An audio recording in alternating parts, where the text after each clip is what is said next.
Good morning. Welcome to Freebie Friday. This is episode number 5. And today I'm going to go off script a little bit and I'm going to tell you to stop spending money on your website. That's what I'm going to talk about today, so stick around, find out why.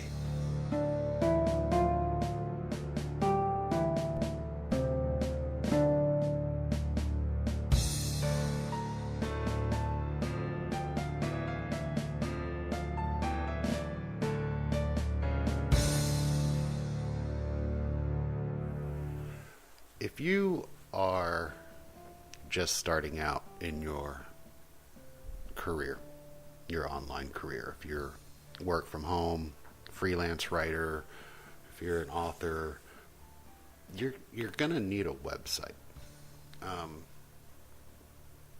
And in the beginning, you're not going to have any money coming in from this website. You don't have a list yet. You're not on Google Ranks yet. Nobody's going there. You have to get them there. And this can take some time. It can take a few weeks. It can take a few months. But in that time, everything that you put into this website is going to come out of your pocket. And as you learn how to develop a website, if you don't know already, you're going to come across a lot of things that want to get into your wallet. We're going to make your website better, easier to use, easier to build, blah, blah, blah. And you really, honestly, I'm going to tell you right now, you don't need any of it. Now, there are things that you will need to pay money for, and I want to cover those quickly. Because really, honestly, there's only two things. And the first one is your domain name. And if you don't know what a domain name is, that is the .com name that you put in the address bar to visit a website. You can buy these from a registrar, GoDaddy, Namecheap. There's hundreds of them. And you find one, you put in your name. If it's available, you can purchase it. Now, personally, I use Namecheap. I pick them because they are, in fact, pretty cheap, but they also include private registration, and this is something that I highly recommend. And with them including this for free for the life of your domain name is a great deal. I know GoDaddy charges, I think it's like $13 a year for private registration. So you're saving money there. But if you already have a registrar and you want to stay with them, that's fine. But you have to have a domain name. And any .com, .net, any of the popular TLDs are going to be anywhere between about $8 and $15 per year. So if you think about it, you're spending about $1 a month, which is a doable expense. But the other thing that you're going to have to pay money for is a web server, and this is where you're going to actually host the files that are on your website. Now, there are countless web servers out there. There's countless kinds. You have shared hosting and virtual private networks or virtual private shared hosting and dedicated servers, and there's just cloud servers, so many of them, and you can get caught up in which one's the best and who's this and who's that, and you might hear the names. A2 hosting is very popular, HostGator, SiteGround, Bluehost is very well versed in the internet world. I don't like Bluehost. That is a personal preference. You will hear them recommended a lot, and one of the reasons is because their affiliate links pay $65 for everybody that you can refer to them. But I've never been happy with their customer service, and their servers are kind of slow. If you want to know what I use, which really doesn't matter, I use A2 hosting, and I also use HostGator. But I have like 5 different websites going. So I like HostGator. I'm on their cloud server. It seems to be pretty fast. I've never had any issues, and when I've had to contact customer service, they've been amazing. But your web hosting, you can always get a deal on. There's always coupons out there. They always have specials, monthly deals, Black Friday deals are always great. But you can expect to pay anywhere between about 60 and 150 bucks per year for your server. You just want to make sure that it'll host your domain name and it's big enough that you can put all the files on it that you will need. But you really won't need a whole lot, to be honest with you. So if you've never built a website, it's something that can take a lot of time. But these days, it's actually grown really easy with things like WordPress and the silly build your own, drag and drop websites like Wix and those. I don't mind a WordPress website. WordPress has gotten a lot better over the last few years. I actually use a couple of them, but I am old school. I don't want to give away how old I am, but I can still remember the original AOL disk. But when I first got my first website online, I went with a Yahoo server, which gave me a random domain name. I can't even remember what it is now, and like 50 pages hosted for free. And I quickly outgrew it, but I had to go in and I had to teach myself all the coding, the HTML and the CSS and the JavaScript, and I had to learn all that, which I enjoyed doing, so it wasn't a big deal. But if you don't want to do that and you don't have the time, you can download WordPress. A lot of the servers, I know HostGator, A2, Bluehost, all those, they have what they call a one-click install. You go into your admin panel, you find the WordPress, you say, yep, I want to install it, boom, and it's all done for you. But really, when you think about what you're going to need as a freelance writer or even an author page or a work from home, you're going to need 6 pages, maybe, at most. So let's cover those real quick. Why not? The pages you're going to need on a website. You're going to need your main page, your index page. This is the page that everybody will come to when they type in yourname.com. And this one, is going to have your signups on it for your newsletters. It's going to have all your information, maybe a little picture of you or your services, whatever you do. It's going to have your header, and it'll have your navigation menu to the other pages. Another page you're going to need is your services page. What are you offering? If you're a writer, what kind of things do you write? How much do you charge? Your portfolio will depend on your services. So whatever your services pages is, it's going to link to your portfolio page. Now, if you are a copywriter or a ghostwriter or some kind of work from home, your portfolio is going to be different. Some of them are actually going to be links to things that you have done. But ghostwriters, for example, don't really get to claim any of their work, so they can't show, hey, I wrote these 80 blog posts and this 14 articles over here for this guy. So theirs might be different. Instead of a portfolio page, maybe they have a blog, and on the blog they write mock articles or mock blog posts in a similar style to what they have done in the past, to kind of show, here's my abilities, here's how I write, or whatever. If you actually have physical products that you're selling as a work from home, instead of a portfolio or even a services page, you might have a shop.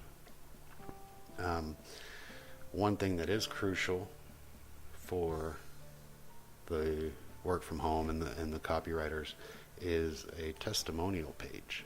This is where you're going to go and have your past clients write really nice things about you and how wonderful you are and how amazing your writing skills are and how easy you are to work with, so that potential clients coming by will be able to see it and go, hey, that sounds like somebody I want to work with. And of course, you're going to need a contact page.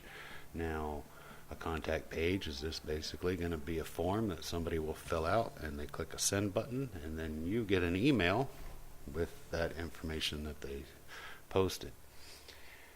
If you have a WordPress page, or a WordPress site, all of these can be done relatively quickly. I mean, once you have your server and your domain name and you have WordPress installed, you can have your main page up in probably about 20 minutes if you've never done it before. Some of you might take longer, but just to have a page up that is visible on the web, you could have it done in 20 minutes. And figure about an hour per page for the other 5 pages. So, you sit down at the computer for 6-7 hours, your website is done. Now, all of those pages are free to build. WordPress is free. It's free to install. The themes, there are a lot of that you'll hear, oh my God, you'll hear about the Divi theme or other premium themes that make it so much easier and so much prettier and better and bigger, and we're only going to charge you $197 a year for a theme. Now, I'm not knocking the people that want to use the Divi themes and things like that and have the resources to pay for them, but they are not needed. There isn't anything that those themes can do that you can't do on your own with a plugin. You want a contact page? Fine. Go to your plugins in WordPress, download Contact Form 7. Hey, it's free. It's secure. It works.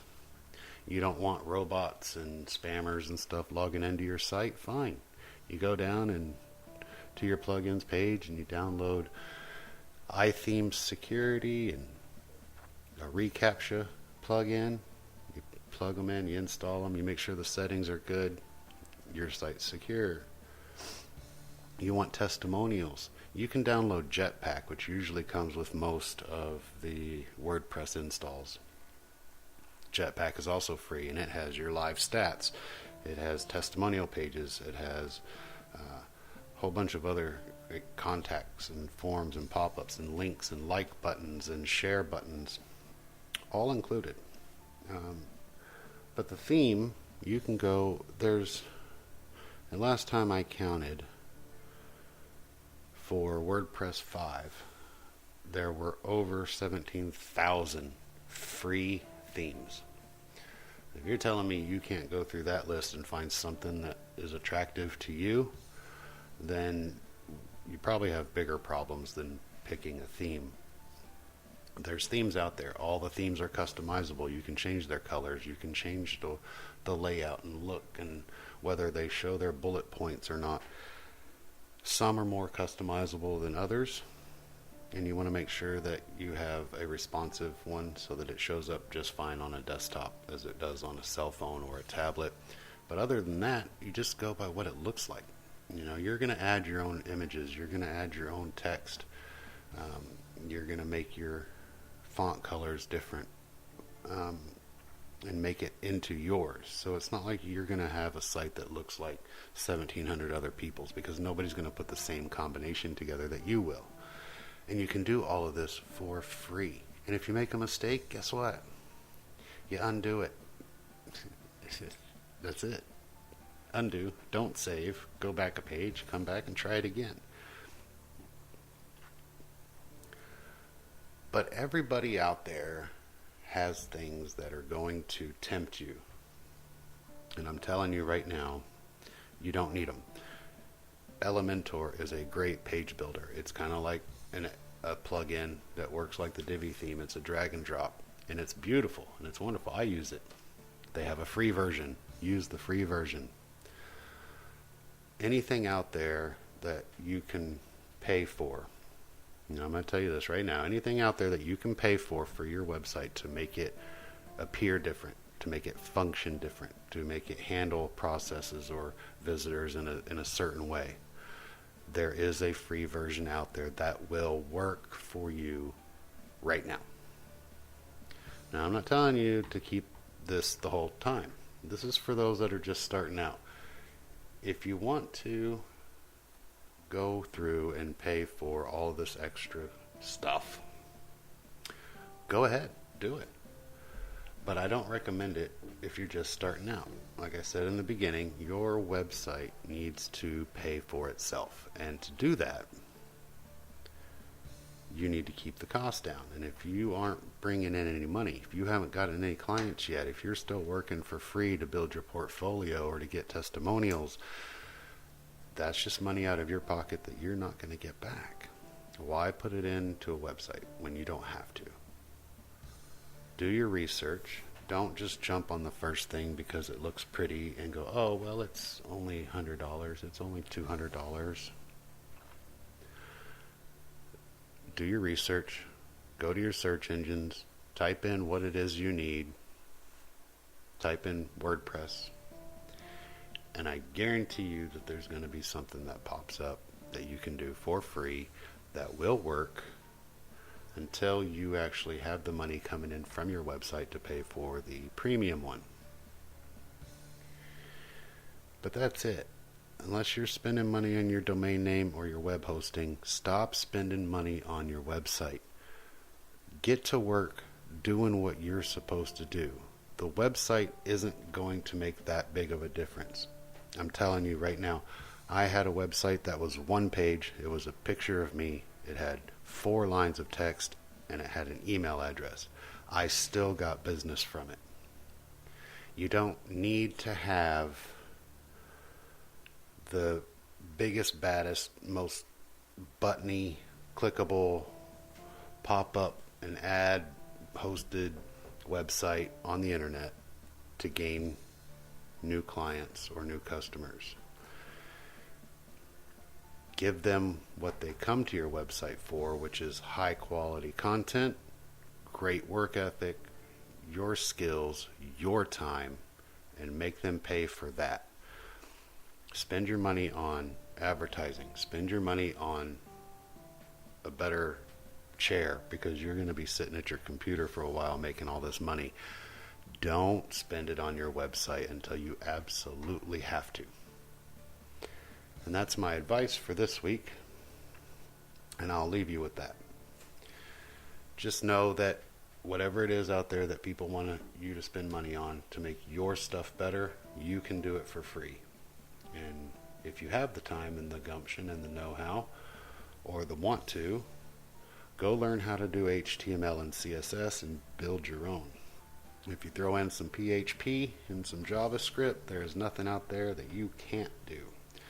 But that might be for another time. For now, I'll let you go. Don't forget to stop by the website. Check out the new blog post. It's up every Tuesday. Sign up for the newsletter if you haven't yet. And we have information coming up on the new ebook for you soon. So be sure to stick around for that. Until next week, have fun. Write words.